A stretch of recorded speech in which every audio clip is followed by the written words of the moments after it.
ఎంతమందికి 'zombies' movies ఇష్టమో comment చేయండి. ఇప్పుడు 28 ఇయర్స్ లేటర్ అనే మూవీ చూడడం జరిగింది. ఇదైతే చాలా హారిబుల్‌గా ఉంది.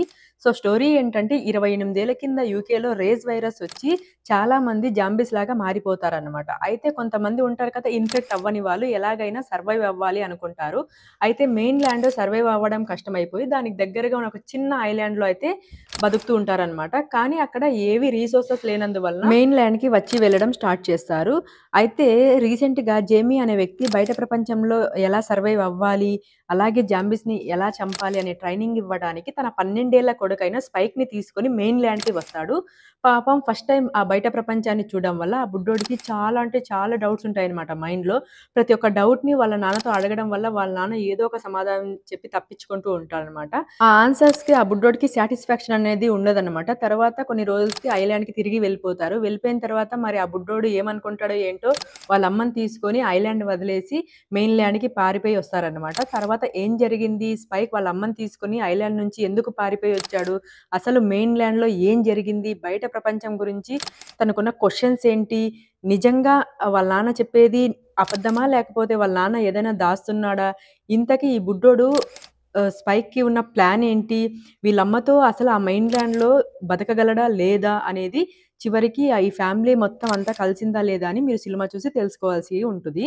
అయితే ఈ సినిమా చాలా హారిబుల్‌గా ఉంటది. మంచి ఎమోషనల్ డ్రామా కూడా ఉంది ఇందులో. ఏదో సీక్వెల్ తీసామన్నట్టు కాకుండా మంచి స్టోరీ కూడా అయితే పెట్టారు. జాంబీస్ సోకిన ప్రపంచంలో తండ్రి కొడుకులు చేసే అడ్వెంచర్ లాగా సినిమా అయితే స్టార్ట్ అవుతుందనమాట.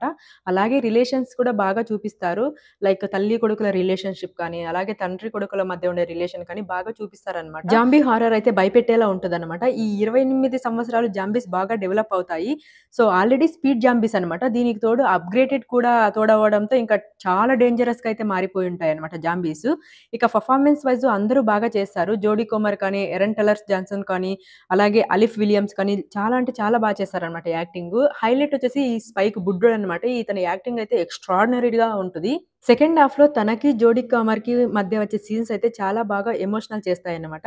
టెక్నికల్‌గా సినిమా సాలిడ్‌గా ఉంది. విజువల్స్ అయితే అదిరిపోయాయి. Cinematography too good. వీఎఫ్ఎక్స్ కానీ, ప్రొడక్షన్ వాల్యూస్ కానీ టాప్ నాచ్‌లో ఉన్నాయన్నమాట. అలాగే సౌండ్ డిజైన్స్ కూడా చాలా అంటే చాలా ఎక్సలెంట్‌గా ఉన్నాయి. ఇక డైరెక్టర్ డానీ బైల్ గురించి చెప్పాల్సిన అవసరం లేదు. అతని పనితనం కూడా చాలా బావుంది ఈ సినిమాలో. So, zombie horror movies interest ఉన్న వాళ్ళైతే ఈ సినిమా అనేది తప్పకుండా ట్రై చేయండి. డిసప్పాయింట్ అయితే ఎక్కడా అవ్వదనమాట ఈ సినిమా. సో, ఈ మూవీ చూడాలంటే ఫస్ట్ 2 పార్ట్స్ చూడాల్సిన అవసరం లేదు. డైరెక్ట్‌గా ఈ మూవీ చూసినా కూడా మీకు అర్థమైపోద్దనమాట స్టోరీ ఏంటి అని చెప్పేసి.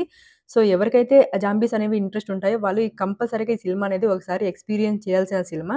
సో, ఇదన్నమాట నా రివ్యూ. నా రివ్యూ గనుక మీకు నచ్చినట్టయితే లైక్ చేసి, షేర్ చేసి, సబ్స్క్రైబ్ చేయండి. ఇంతకు ముందే మీరు గనుక ఈ సినిమా అనేది చూసినట్టయితే మీకెలా అనిపిచ్చింది? మీ ఎక్స్‌పీరియన్స్‌ని కూడా నాకు కామెంట్ రూపంలో తెలియచేయండి. So, thank you so much. ఇంకొక రివ్యూతో మళ్ళీ కలుసుకుందాం. జై హింద్. Good bye.